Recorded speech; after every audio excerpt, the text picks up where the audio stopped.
Does the Bible contradict itself in reference to worship? Well, let's get into that today.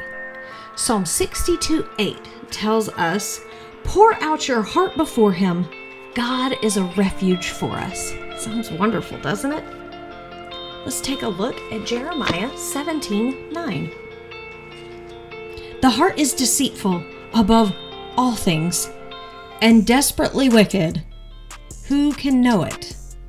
Is the Bible telling us to pour out something deceitful and wicked before God? Is it contradicting itself here? No, and I'm going to tell you why.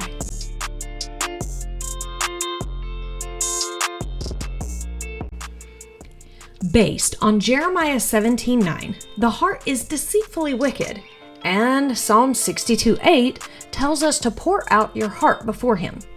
Are we supposed to pour out something wicked before God? Why does the Bible seem to contradict itself here? First of all, you cannot cherry pick a single verse out of the Bible and think that you have extrapolated all of its meaning. All scripture must be interpreted in light of all scripture. Secondly, if you are reading this in English and not in Hebrew, you're not reading it in the way in which it was written. Hebrew has 2 words for the word heart, and we just talk about one of them. So we need to dig into what these 2 different words are today. Now, I want to tell you this. You need to reference this if you get the chance, because you don't need to be taking my word or anybody else's word for it whenever they give you some sort of a deep revelation that they have had.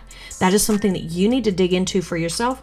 And also, I'll go a step further and tell you, you probably ought to run it by your pastor too. Today, let's dig into what this word heart is. Strong's 38:20 references the heart very broadly as the feelings, the will, and even our intellect. This is the way we think about it in Jeremiah 17:9 when it says, "The heart is deceitful above all things and desperately wicked. Who can know it?" So it's referencing our feelings, our will, and even our intellect. Oh, that gets a little bit rough if you really start to think about it.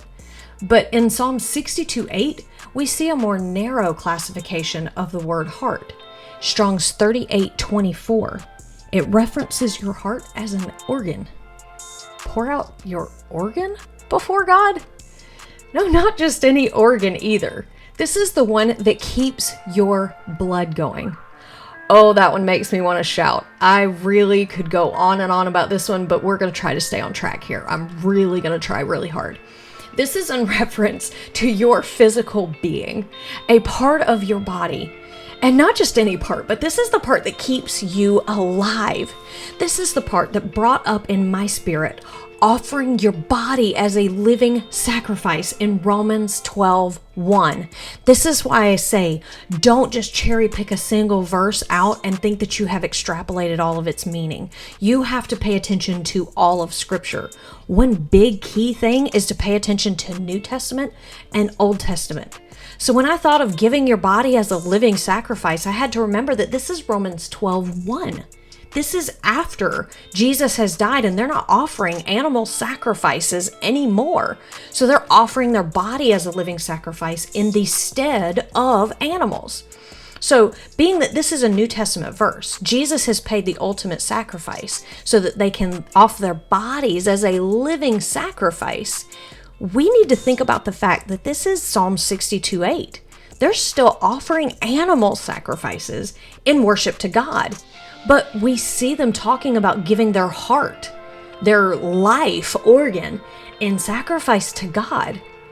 This is the part here that makes me just want to shout and run around the room. They were beginning to tap into the prophetic worship side of things.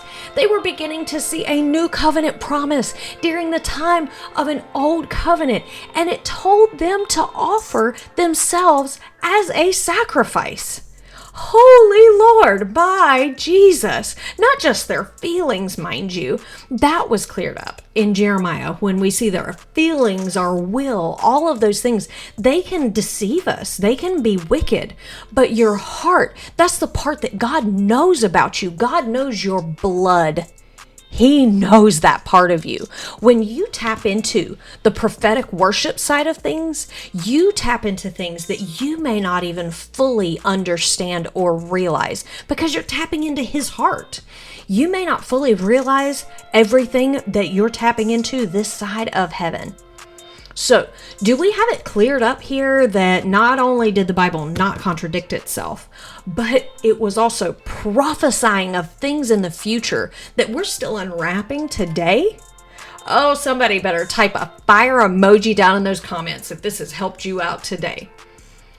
Do you know who did pour out before God? The woman with the alabaster box. It cost her, some say, a year's wages. Don't come to God with that which costs you nothing. We do need to be seeking his heart when we come to him, seeking his way of doing things. What does he want in us, for us, and of us? Now that costs you something. It costs your attention. And after all, our God is jealous for us, so why would he not want our attention? Now, when we are paying attention to and tapping into his heart, that's when we're tapping into prophetic worship.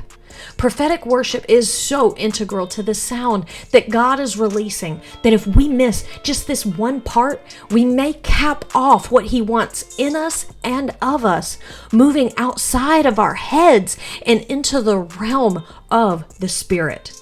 Prophetic worship, that's getting in tune with and seeking the heart of God, then releasing his plan as you have seen it through music.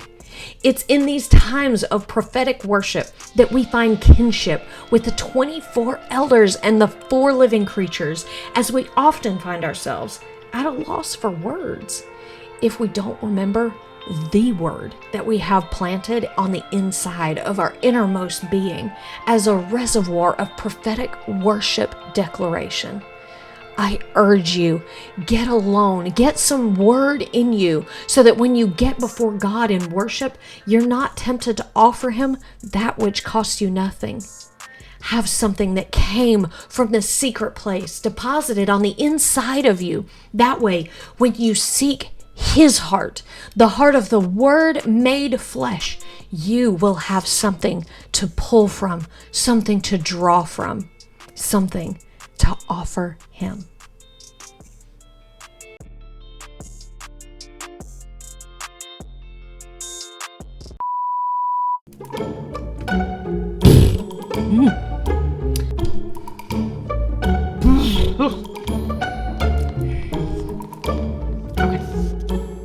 Sacrifice.